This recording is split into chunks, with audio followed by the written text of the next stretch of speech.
Hello there, I'm Deborah Turns again from the Namaste Council, and this is part of my Namaste getaway in Texas. And this is part 2 of talking a little bit about why I chant to be happy. And I created a series of workshops about 5-6 years ago called Chant and Be Happy.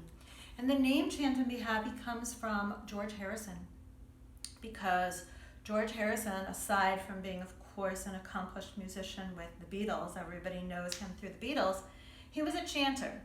And he spent a lot of time in India, and he picked up the music from India, and he incorporated a lot of the philosophy, including chanting.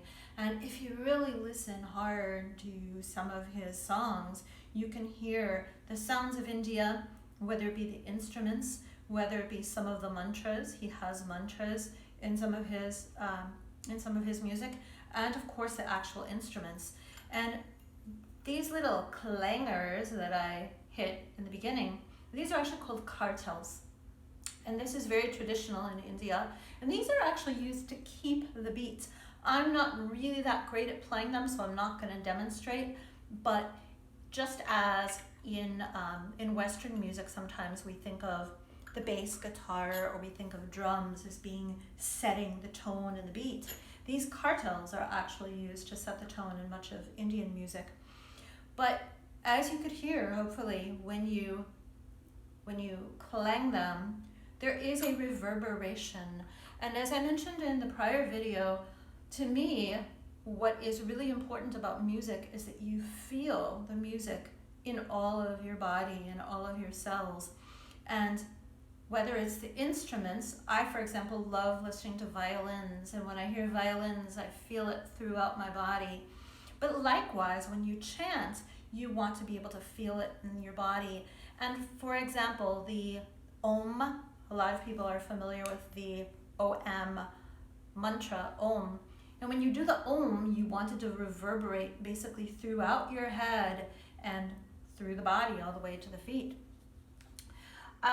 But anyway, I mentioned that in 2 of my prior Instagram TV and Facebook Live videos, I read from The Mozart Effect, and it's an excellent book. I highly recommend it to learn about healing music.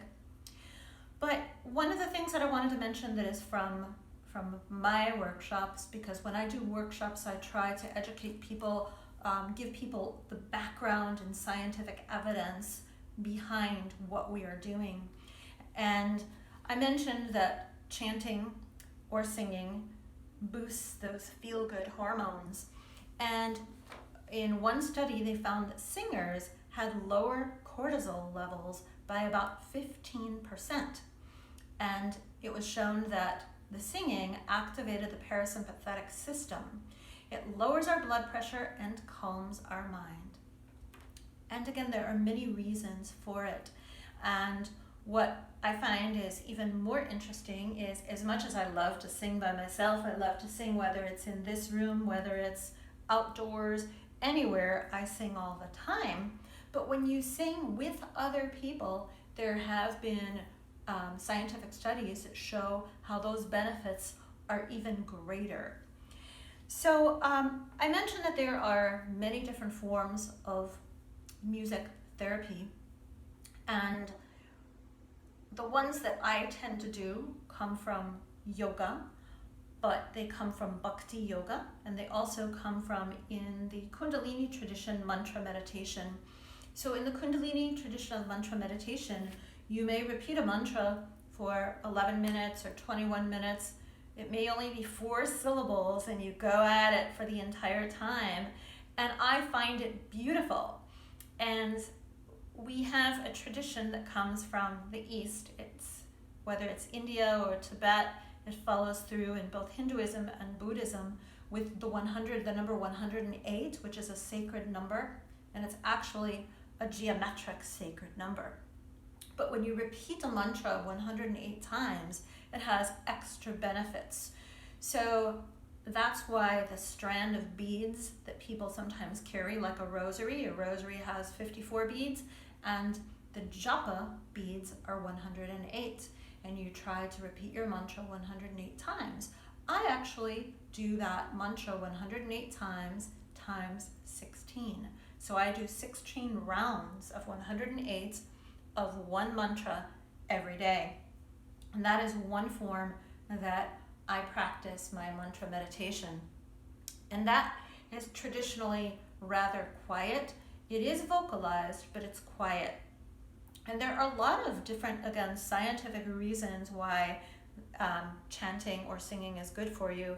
And even if you are not singing out loud, but quietly, wherever your tongue hits the roof of your mouth, those are traditionally acupressure points based on the sound of the mantras. So there are reasons for it being important to mouth it out, even if you are not belting it out. The mouthing it out is important. But as I mentioned before, when you vocalize the sounds, you want to try to hear it in your head. So I'm just going to do the Om because most everybody is familiar with Om, but most people don't know that Om is actually, it actually should be extended. People think of it as OM, but it's actually several different sounds that kind of flow together. And in the Mozart effect, he talks about the benefit of toning, and I'm not a music therapy expert, but to me, the repetition of the sound Om is toning. So I'm going to repeat it a couple of times, and of course I invite you to do the same.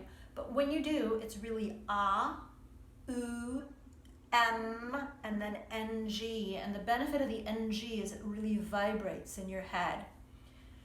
So as always, you inhale and exhale slowly and deeply.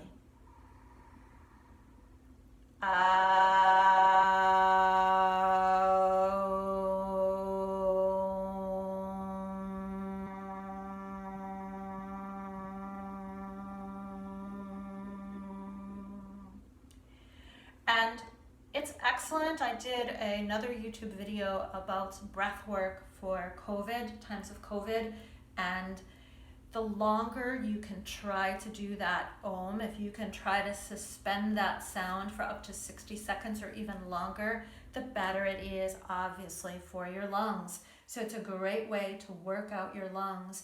And again, there are many other benefits.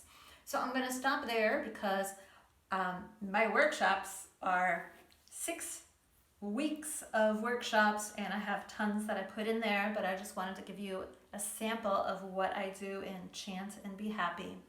So thank you. Check out my Instagram and my Facebook pages. From my heart to yours, namaste, and check this out.